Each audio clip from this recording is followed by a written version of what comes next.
9টি ভজনাঙ্গ কি? শ্রবণ, কীর্তন, স্মরণ, বন্ধন, অর্চন, পাদসেবন, দাস্য, সখ্য, আত্ম নিবেদন। এই 9টি অঙ্গের যে কোনো একটি অঙ্গ ভজন করে আপনি প্রেম পেয়ে যেতে পারেন, ভগবত চরণ পেয়ে যেতে পারেন, নিজের আত্মকল্যাণ স্বরূপধামে যেতে পারেন। কিন্তু সেই ভজনটি নিষ্ঠা বা শ্রদ্ধার সহিত হতে হবে। আজকে বর্তমানে ধর্ম প্রচার হচ্ছে, প্রসার হচ্ছে, মঠ মন্দিরের সংখ্যা বাড়ছে, সাধু প্রচারকের সংখ্যাও বাড়ছে, কিন্তু শ্রদ্ধার অভাবে যতটা আমাদের লক্ষ্যে পৌঁছানোর আমরা ততটা পৌঁছাতে, এটাই হলো বাস্তবতা, এটাই হলো কঠোর সত্য। কারণ ভগবান বললেন শ্রদ্ধা না হলে জ্ঞান লাভ হবে না, আর বিশুদ্ধ জ্ঞান ছাড়া ভক্তি রাজ্যে পৌঁছাতে পারবে না। দুয়ার দিয়েই তো ঘরে প্রবেশ করবেন, দেয়াল ভেঙে তো ঘরে প্রবেশ করা যাবে না। তো দুয়ারটাই হলো শ্রদ্ধা। এখন শ্রদ্ধা কাকে বলে? শ্রদ্ধা শব্দের কবিরাজ কৃষ্ণ গোস্বামী অর্থ করেছেন সাধু শাস্ত্র বাক্যে সুদৃঢ় নিশ্চৈতিকা বিশ্বাস। সুদৃঢ় নিশ্চৈতিকা বিশ্বাসের নাম হলো শ্রদ্ধা। কি করে বোঝায়? সাধু এবং শাস্ত্র যে বাক্য, এই সাধু এবং শাস্ত্র গুরু বাক্যে সুদৃঢ় নিশ্চৈতিকা দৃঢ় বিশ্বাসের নাম হলো শ্রদ্ধা। এটি এসেছে তো, যদি শাস্ত্র বাক্যে, গুরু বাক্যে আর সাধু বাক্যে আপনার শ্রদ্ধা বা সুদৃঢ় বিশ্বাস না আসে, সুদৃঢ় শব্দটা আছে, একটা বাঁধন হলো শিথিল বাঁধন, বাঁধলেন বস্তাটা সুতো দিয়ে, শিথিল বাঁধন খুলে পড়ে গেল। আর একটা এমন কঠোরভাবে বাঁধলেন ওটা কাটা ছাড়ার উপায়, ওটা খুলবে না। একটা হলো শিথিল বন্ধন আর একটা হলো দৃঢ় বন্ধন। তো সাধু শাস্ত্রে বাক্যে যখন সুদৃঢ় বিশ্বাস আসবে, এরই নাম শ্রদ্ধা। এই সুদৃঢ় বিশ্বাসটা আসলেই শ্রদ্ধা এসে গেল, আর আপনি সঠিক পথে উঠলেন। খুব মার্মিক কথা, শাস্ত্র বাক্যে গুরু বাক্যে শ্রদ্ধা না থাকার কারণে আজ আমরা সঠিক পথ, সঠিক লক্ষ্য, সঠিক প্রাপ্তি আমরা বঞ্চিত হচ্ছি। এটি অপূর্ব দৃষ্টান্ত, যেটা কয়েকদিন ধরে বারবার বলছি কিন্তু তৃষ্ণা মিটছে না। সেটি হলো, মনে পড়ে আপনাদের পরীক্ষিত মহারাজ যখন তক্ষক দংশনে আর ব্রহ্ম বিশদে তিনি প্রাণত্যাগ করেন, অবশ্য সুখদেব গোস্বামীর ভাগবত শ্রবণে তিনি ভগবত গতি পরাগতি লাভ করেন। তখন তার বড় পুত্রের বয়স 7 বছর, নাম জন্মেজয়। পরীক্ষিত মহারাজ বড় পুত্রের নাম হলো জন্মেঞ্জয়। এই জন্মেঞ্জয়ের তখন বয়স 7 বছর। ওনার মাজায় রাজ মুকুট পরিয়ে দিয়ে উনি গঙ্গা তীরে ভাগবত শ্রবণে নিজেকে উদ্ধার করলেন। 7 বছর জন্মেজয় যখন বড় হলেন, তখন চিন্তা করলেন আমার পূর্বপুরুষ ছিলেন পাণ্ডবগণ। এই হস্তিনাপুরের ইতিহাস বিদিত, এবং পাণ্ডবদের কাছে ভগবান অখণ্ড পরতত্ত্ব শ্রীকৃষ্ণ তিনি ছায়ার মতো শয়নে ভোজনে আর পাণ্ডবদের সাথে ছিলেন। তো স্বয়ং ভগবান আমার পূর্বপুরুষদের সাথে সখ্যতা ছিল, একসাথে ভজন করেছেন, একসাথে স্নানাদি করেছেন, আহার করেছেন, শয়ন করেছেন। আমি আমাদের পূর্ব ইতিহাস একটু জানতে চাই। পেছনের ইতিহাস জানা খুব দরকার। আমার অতীত ইতিহাস আমাকে প্রেরণা দেয়, আমাকে জাগিয়ে দেয়, যেন ইতিহাস ভুলে গেলে চলবে না। পরীক্ষিত মহারাজের এই পুত্র জন্মেজয় চিন্তা করলেন কার মুখে শুনবো, যিনি সাক্ষাৎ দ্রষ্টা, যিনি সাক্ষাৎ দেখেছেন, সাক্ষাৎ সাক্ষী, তার মুখে শুনতে হবে। কার কাছে গেলেন জানেন? কৃষ্ণ দ্বৈপায়ন বেদব্যাসের কাছে। যে বেদব্যাস বেদ বিভাজন করেছেন, যে বেদব্যাস মহাভারত রচনা করেছেন, যে বেদব্যাসের দ্বারা গীতা প্রকাশ হয়েছেন, যে বেদব্যাসের দ্বারা অমলপুরাণ মহাপুরাণ ভাগবত রচনা হয়েছে, যিনি নিখিল শাস্ত্রের গুরু, যিনি ভগবানের জ্ঞান অবতার, ভগবানেরই বিশেষ জ্ঞান শক্তির মূর্তি হলেন কৃষ্ণ দ্বৈপায়ন বেদব্যাস, যিনি মহাভারতের রচয়িতা, তার কাছে জন্মেজয় গিয়ে বললেন আমাকে কৃপা করে আপনি জানান আমার পূর্বপুরুষের লীলা ইতিহাস। উনি যখন লীলা বলছেন পাণ্ডবদের ভগবান শ্রীকৃষ্ণের, তখন কুরুক্ষেত্রে যুদ্ধ সমাগত সময় যখন যুদ্ধের সূচনার কথা বলছেন, আরম্ভের কথা, তখন জন্মেজয় বললেন, হে কৃষ্ণ দ্বৈপায়ন, আচ্ছা ভগবান শ্রীকৃষ্ণ বর্তমান থাকতে কুরুক্ষেত্রের যুদ্ধ উনি বন্ধ করতে পারতেন, উনি সর্বশক্তিমান তত্ত্ব, সর্ব ঐশ্বর্যপূর্ণ ভগবান, উনি কেন যুদ্ধ বন্ধ করেননি? খুব ধ্যান দিয়ে শুনতে হবে, প্রসঙ্গটা খুব মার্মিক। শ্রদ্ধা কেন দরকার শাস্ত্রবাক্যে সাধুবাক্যে? ব্যাসদেব বোঝাতে চেষ্টা করলেন বহুভাবে যে ভগবান অবস্থান করলেও কুরুক্ষেত্রের যুদ্ধ তিনি চেষ্টা করেছিলেন, এবং কিছু ঘটনা আছে যা ভগবান থাকলেও ঘটবে, চাইলেও ঘটবে, না চাইলেও ঘটবে, যেটা ঘটার এটা মেনে নিতে হবে। উনি বিশ্বাস করছেন না এই বাক্যে, বলেন ভগবান কর্তম অকর্তম অন্যথা কর্তম সর্বদা কর্তম, তিনি সর্বৈশ্বর্যের মালিক, সর্বশক্তিমান, স্বয়ং ভগবানের পক্ষে অসম্ভব বলে কোনো শব্দ। আচ্ছা কৃষ্ণ কিন্তু গিয়েছিলেন ভগবান দুর্যোধনের কাছে গিয়ে বললেন, পাণ্ডবরা তোমাদের কি হয়? দুর্যোধন বলো ভাই। বলো তাদের বাজবার অধিকার আছে কিনা? বলো আছে। বলে তাহলে 5টা গ্রাম ওদের দাও, ওদের পক্ষ থেকে আমি কৃষ্ণ তোমার কাছে প্রস্তাব নিয়ে এসেছি। বিশ্বদেব বললেন, এ কি ভিক্ষা চাইতে এসছেন? দুর্যোধন বলছেন ভগবান কৃষ্ণকে, মানুষ ভিক্ষা চায়, তাকে ভিক্ষা দেওয়া যায়, কিন্তু বিনা যুদ্ধে আমি সুচাগ্র মেদিনীও ওদের। এক্ষেত্রে যুদ্ধ প্রয়োজন ছিল কিনা? ভগবান গিয়েছিলেন, ভগবান মনে মনে হেসে বললেন, আমি তো জানি যুদ্ধ ঘটবেই, এটা লোক যাতে আঙুল না তোলে যে ভগবান তুমি কি করছিলে, এত লোকক্ষয়, এত রক্তক্ষয়, তুমি চেষ্টা কেন করনি? সেই উত্তর দেওয়ার জন্য তিনি দুর্যোধনের কাছে কয়েকবার প্রস্তাব নিয়ে গিয়েছিলেন। দুর্যোধন বলল, কি ভিক্ষা চাইতে এসছেন?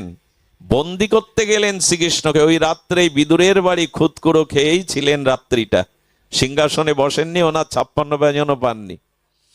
এখন প্রশ্ন হলো, জন্মেজয় বলছেন আসলে ভগবান যদি চাইতেন যুদ্ধ এড়াতে পারতেন। ব্যাসদেব তখন থমকে গিয়ে বললেন, এ তো শাস্ত্রবাক্যে সাধুবাক্যে বিশ্বাসই নেই। কি বললেন জানেন? আচ্ছা দেখো, ভগবান চাইলে না চাইলেও কিছু ঘটনা জগতে ঘটবে, কিছু করার নেই।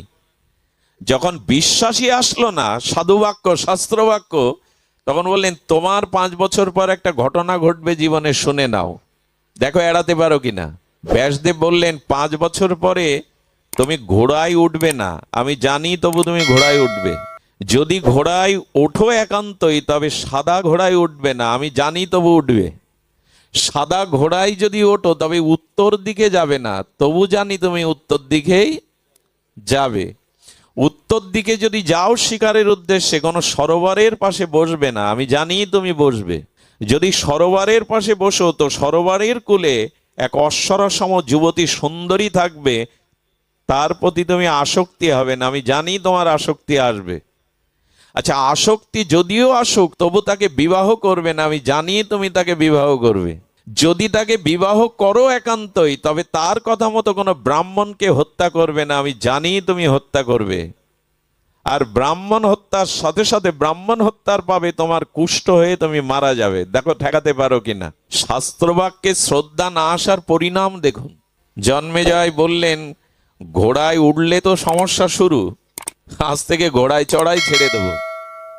ঘোড়ায় উঠলেন না 5 বছর, 1 সপ্তাহ আগে, ধ্যান দিন, 1 সপ্তাহ আগে তিনি হঠাৎ করে তার মনের মধ্যে স্ফূর্তি এলো, 5 বছর আর 1 সপ্তাহ বাকি আছে, একটু ঘোড়ায় ঘুরি না, রাজার ছেলে আমি, ওদের তো ঘোড়ায় সাওয়ার করার অভ্যাস। তখন বলেছিলেন, ব্যাসদেব বলেছিলেন ঘোড়ায় উঠবে, কিন্তু সাদা ঘোড়ায়, যে আমি সাদা ঘোড়ায় উঠবো না, তাতে তো মিটে গেল, কিন্তু ঘোড়ায় চড়ার স্ফূর্তিটা মনে জেগে গেল। দেখবেন মাঝে মাঝে আমরা না চাইলেও মনের ইচ্ছাগুলো খুব প্রবল হয়, না করে আপনি তা পারেন না, আপনি করবেন না, কিন্তু ইচ্ছা এত প্রবল হয়ে যায় যে আপনি আটকাতে পারেন না। তো তিনি ঘোড়াশালে গিয়ে ওনার সেবকদের বললেন, আমার জন্য একটা লাল বা কালো ঘোড়া এনো, খবরদার সাদা ঘোড়া যেন এনো না। উনি 1 ঘন্টা পর সাদা ঘোড়া এনেই উপস্থিত। বলেছিলেন সাদা ঘোড়ায় উঠবে না, মনে আছে তো? যাতে মৃত্যু তাতে মনে থাকবে না? মনে আছে। ভলিউমটা একটু বাড়িয়ে দিতে পারেন সামান্য, কণ্ঠ ভাঙা। তো বলছেন যে তুমি সাদা ঘোড়ায় উঠবে না বলেছিলেন, তো তুমি সাদা ঘোড়ায় এনেছো কেন? বলে লাল আর কালো ঘোড়া যেগুলো সব জড়ো জড়ো হয়েছে, ওরা পা ফেলে হাঁটতেই পারছে না, আপনি রাজা, আপনার আদেশ তো পালন করতে হবে। জন্মেনাইজ ভাবছে সাদা ঘোড়ায় উঠি, কিন্তু উত্তর দিকে না গেলে মিটে গেল। উনি দক্ষিণ দিকে ছুটছেন, শিকার করা অভ্যস্ত। জঙ্গলে হরিণ দেখে তীর নিয়ে শিকারীর শিকার করবার জন্য ছুটছেন, মৃগয়া করবার জন্য। আসলে হরিণটা ছুটল উত্তর দিকেই, এবং উনিও উত্তর দিকে যেতে যেতে তৃষ্ণার্ত হয়ে ক্লান্ত হয়ে দেখছেন প্রস্ফুটিত সরোবর স্নিগ্ধ জলের। নামলেন। বলে উনি বলেছিলেন সরোবর থেকে নামলে একটা সুন্দরীকে অশ্বরীকে দেখবে, কিন্তু আসক্ত হবে না। বলে একটু বসি না, আসক্ত নাই হলাম। যেই না বসেছেন অপরূপ সুন্দরী অশ্বরা সম যৌবনাবতী রত্নকে দেখে আসক্তি হবে না, তা হয়? আসক্তি এসে গেল। আসক্তিতে যখন প্রস্তাব দিলেন তুমি আমার সাথে আমার রাজপ্রাসাদে চলো, বলেন আমি যেতে পারি, আজই বিবাহ করে আমাকে পট্ট মহারানীর মর্যাদা দিতে হবে। এখন আগেই তো রূপ দেখেই তার সব শেষ হয়ে গেছে।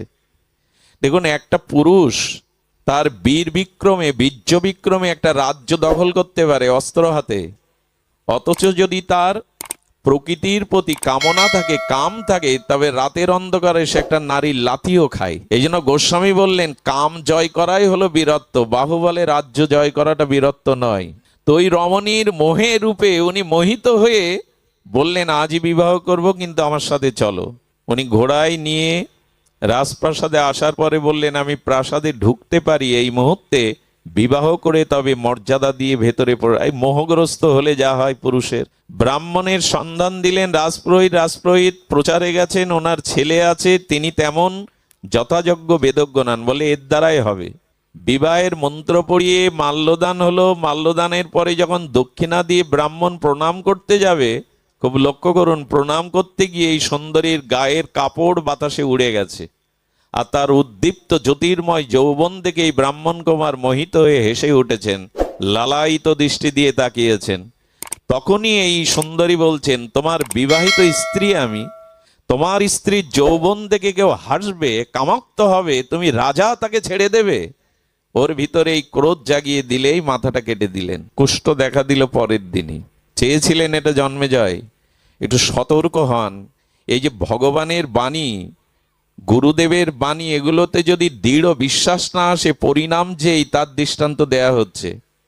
আজ মানুষ শুনছে হরি কথা, ভাগবত কথা, কিন্তু তার প্রতি সুদৃঢ় বিশ্বাস আনতে পারছে না। শাস্ত্র আজ্ঞা গুরু আজ্ঞার প্রতি সুদৃঢ় বিশ্বাস যতদিন না আসবে, আপনি প্রেমের রাজ্যে ভজন রাজ্যের প্রথম মাইল স্টোনেও ওঠেননি। হবেটা কি, পৌঁছাবো কি আমরা? শ্রদ্ধাটাই তো গেছে পিতামাতার প্রতি, গুরুদেবের প্রতি। আশ্চর্য, প্রণাম করতে হয়। মন্দির দেখলে সনাতন হিন্দুরা এক আঙুল দিয়ে কপালে এরকম ছোঁয়, পশ্চিম বাংলার মতো। এই প্রণামটা অন্যায়, এটা অপরাধযুক্ত। এক হাতে কখনো প্রণাম হয় না। প্রণাম তিন প্রকারের। সাষ্টাঙ্গ প্রণাম, অর্থাৎ পা থেকে মস্তক পর্যন্ত লুটিয়ে দিতে হবে। বিগ্রহ বা গুরু বা সাধু, একে বলে এই প্রণামটাই উত্তম। তবে মায়েদের মেয়েদের এই সাষ্টাঙ্গ প্রণাম করতে নেই। মায়েরা অনেকে এটা করেন, এটা উচিত নয়। মায়েদের বক্ষটা মৃত্তিকাতে স্পর্শ করাতে নাই, বসুন্ধরাতে। কারণ সাষ্টাঙ্গ প্রণামের বিধি হলো, আপনি রাজা মহারাজা হন, সাষ্টাঙ্গ প্রণাম করতে গেলে নাভির ওপর থেকে বস্ত্র খুলে ফেলতে হবে, অর্থাৎ ওই ধুলোটা গায়ে মাখতে হবে। মায়েদের এই জন্য সাষ্টাঙ্গ প্রণামের বিধি নাই। সাষ্টাঙ্গ প্রণামটা মায়েরা করবেন না, এটা আমাদের শাস্ত্রবিধি না। সুধীবৃন্দ, সাষ্টাঙ্গ প্রণামের শঙ্কর মঠ আছে, ওখানে যদি ভারতের প্রধানমন্ত্রীও যায়, তাকে নাভির ওপর থেকে বস্ত্র খুলে, আসলে সাধুর ধুলোটা মাখাতে হবে কি জামাই? কোথায় মাখাতে হবে? অঙ্গে। ধুলি মাখো মাখো রে, কোথায় মাখবো? আমার চর্মরোগ হয়েছে, জামার উপরে মলম ঘষলে কাজ করবে তো? এই জন্য সাষ্টাঙ্গ প্রণামটা নাভির উপরে বস্ত্র রাখলে হবে না সুধীবৃন্দ। আর প্রণাম হলো পঞ্চাঙ্গ প্রণাম। পঞ্চাঙ্গ প্রণাম কাকে বলে? মস্তক, দুই হস্ত এবং দুই জানু হাঁটু এটি নত করে প্রণাম করার নামই হলো পঞ্চাঙ্গ প্রণাম। আর প্রীতিপূর্ণ প্রণাম হলো যেতে যেতে দাঁড়িয়ে মাথা নস্ত করে দুটি হস্ত বক্ষের কাছে এনে সশ্রদ্ধভাবে জয় রাধে কি নমস্কার কি নমস্তে, যেটাই বলুন আপনি, জয় নিতাই, এটা প্রীতি নমস্কার। বেদেকে নমস্তে বলেছেন, নমস্কার শব্দটাও মার্মিক শব্দ, এটা বলতে পারেন। কিন্তু দাঁড়িয়ে জুতোর ওপরে পা দিয়ে চলতে চলতে এক হাত দিয়ে, এগুলো অপভ্রংশ। শ্রদ্ধাটাই তো মানে না, এই বললে কি মানবে মানুষ? সাধু শাস্ত্র প্রণাম করবার বিধি আছে। গুরুদেবকে, পিতামাতাকে, গুরুবর্গকে সম্মুখে প্রণাম করতে হয় সরাসরি। আর কালীকে, দুর্গাকে এবং শক্তিকে, ভগবান শিবকে প্রণাম করতে হবে ডাইনে রেখে। ভালো করে শীতলা প্রণাম করুন, কালী প্রণাম করুন, দুর্গা মাকে প্রণাম করুন, ভগবান শঙ্করকে প্রণাম করুন। এই প্রণামটা করতে হবে ডাইনে রেখে। আর রাধা কৃষ্ণকে প্রণাম করতে গেলে, যুগল প্রণাম করতে গেলে আপনাকে করতে হবে বিগ্রহকে বামে রেখে। এসব তো কতবার বলা হয়েছে, মানুষ মানে। আর দয়া করে সাধু সন্ত যারা, তাদের পায়ে হাত না দিয়ে দূর থেকে প্রণাম করাই শ্রেয়। তারা যে পথ দিয়ে হেঁটে যায়, ওইখানে যে চরণ পড়েছিল ওই ধুলিটা মাখাই শ্রেয়। যাকে আপনি প্রণাম করছেন, আপনার কল্যাণ হচ্ছে, কিন্তু তার কিছুটা ক্ষতি হচ্ছে। কিছু মনে নেবেন না। বিশ্ববন্দিত পাবন পদরেণু, যিনি জগৎগুরু আচার্য হয়ে বৈষ্ণব শিক্ষা দিতে এসেছিলেন, প্রাতঃস্মরণীয় পরম বন্দনীয় বৈষ্ণব সেবার মূর্তিমন্ত বিগ্রহ ছিল মুরারি মোহন দাস বাবাজি মহারাজ। ওনার কিডনি বিকল হয়ে যায়, এই রোগেই উনি জগৎ থেকে অপ্রকট হন। কিন্তু রোগটা কি ওনার? কোনো ভক্ত যদি রোগে শোকে যন্ত্রণায় গুরুদেবের চরণে চোখের জল ফেলে কাঁদতে থাকে, গুরুদেব আমার রোগ সেরে দাও, কি মনে মনে জানায়, তখন গুরুদেব তার এই শিষ্যর, এই সন্তানের অশ্রু জলের মর্মবেদনাটা, রোগ সারে না, রোগ সরে। রোগ সারে না কারণ ওটা কর্মফলের দ্বারা আসে, প্রারব্ধের দ্বারা রোগ শোক আসে। ওটা সারে না, ওটা সরে। ওইগুলোই নিতে নিতে আজ ভক্তদের দেওয়া এই রোগ নিতে নিতে তিনি এই পরিণতি এসেছিলেন। রামকৃষ্ণদেবের গলায় ক্ষতরোগ হয়, ক্যান্সার হয়। পরম পুরুষ রামকৃষ্ণের গলায় ক্যান্সার হতে পারে? মায়ের সাথে সরাসরি যিনি কথা বলেন, আসলে উনি গিরিশের বকলম নিয়েছিলেন। গিরিশ মদ পান করত, লিভার পচে গিয়েছিল। গিরিশ বলেছিল আমার ভজন সাধন কিছু করতে পারবো না ঠাকুর, ওইরকম বুদ্ধি আমার নেই। মদ খেয়ে থিয়েটার করি, সন্ধ্যার পরে স্মৃতি থাকে না। বলে কিছুই পারবি না, দিনে একবারও আমায় ডাকতে পারবি না ভগবানকে? বলুন না। বলে দে বকলম দে, তোর যা কিছু সব আমায় দে। সেই দিনই ঠাকুর তার ক্ষতরোগ নিয়েছিলেন। এই জন্য সাধুগুরুর চরণে যখন কেউ প্রণাম করে, তার ব্যাধিটাও সঞ্চারিত হয়, বা তার মঙ্গল হলেও যাকে প্রণাম করছেন তার হিত বা মঙ্গল আমরা চাই না। এই জন্য বৃন্দাবনের বড় বড় মহারাজদের পায়ে হাত দিয়ে আপনি প্রণাম করতে পারবেন না, দূর থেকেই প্রণাম করা উচিত। এবং যদি চান যে আসনে তিনি বসেন ওইখানে ধুলা আছে, যে পথ দিয়ে তিনি হেঁটে যান ওইখানেই ধুলা আছে। সুধীবৃন্দ, আমি বলতে বলতে এসেছিলাম যে শাস্ত্রকথায় বিশ্বাস না হয় তার ক্ষতরোগ হলো, এমনকি ছিদ্র হয়ে পড়ে যেতে লাগলো, মানুষ মরতে চায়, কিন্তু আবার শরণাপন্ন হলেন ব্যাসদেবের চরণে। আর কোনো উপায় আছে?